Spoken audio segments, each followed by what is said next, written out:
Snow emergency rules went into effect in St. Paul. This is brand new video from overnight we had brand new video there as crews towed cars so plows could get through. Michelle Beck is breaking down rules for St. Paul and Minneapolis in just a minute. But first, let's welcome you in here. 6 o'clock on your Tuesday morning.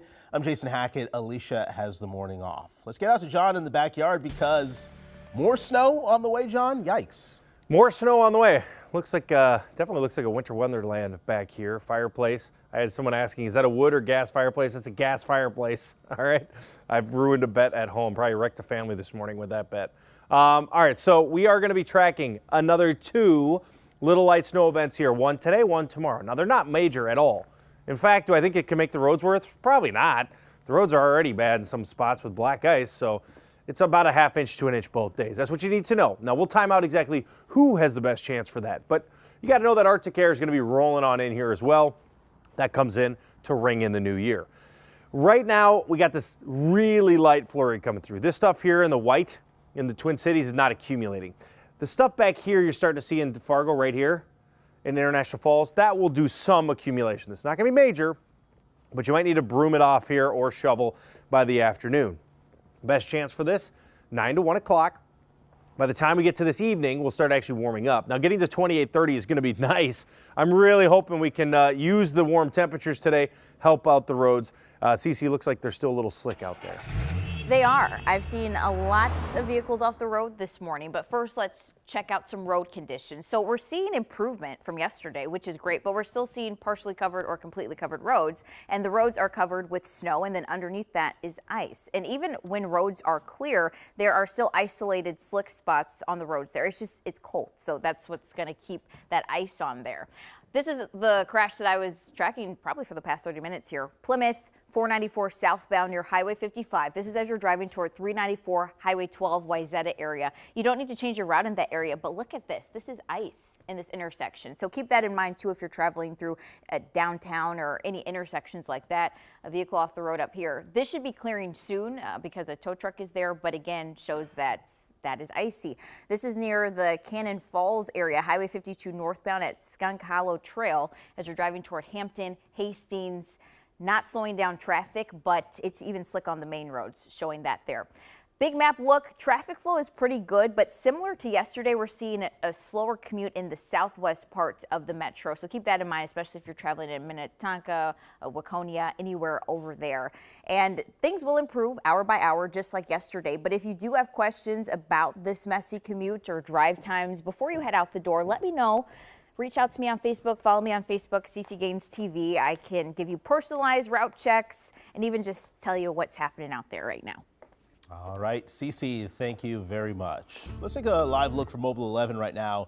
Driving in Maple Grove. You're going to see this wherever you go around the metros. It's going to look good for a minute, and then you're going to see some icy spots, some slick spots, the black ice out there, so be very careful. And if you're waking up and you're parked on the street, you're going to want to check your city's snow emergency policy as those plows get ready to clear out the snow. Michelle Beck is live in St. Paul this morning where new snow emergency rules just went into effect overnight. Michelle. Yeah, and hey there, Jason. You know, you got to remember this time, 8 a.m. if you live in Minneapolis and St. Paul, 8 a.m. is when those parking rules will change yet again. Here in St. Paul, all these cars on this street, I just checked the map, they're going to need to move. Actually, in fact, down the road, I see someone trying to move his car right now. But let me be clear, starting at 8 o'clock, parking will not be allowed on day plow routes. These are not marked by signs. So look right here. This graphic shows where you can park starting this morning. Typically, it is okay to park on one side of a north-south street in a residential neighborhood. You can also look for the signs that say night plow route.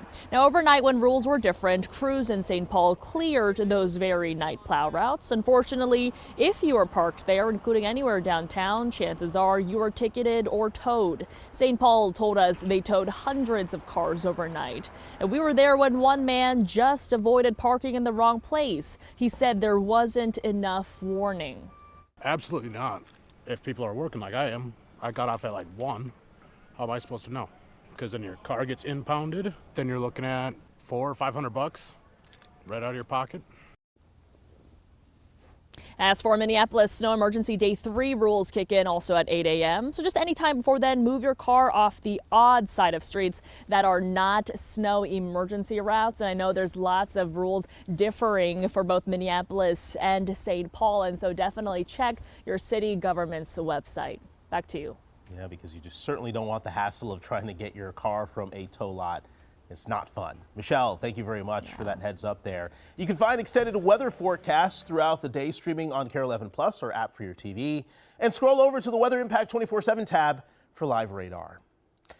In just hours, the State Department of Children, Youth and Families will share what they found during a visit to a local learning center being accused of fraud in a viral video. The Quality Learning Center has been open on Nicollet Avenue in Minneapolis for 8 years and was recently featured in a video by conservative YouTuber Nick Shirley. So in it, Shirley claims the center is fraudulent because of the locked doors, misspelled sign, and nearly empty parking lot.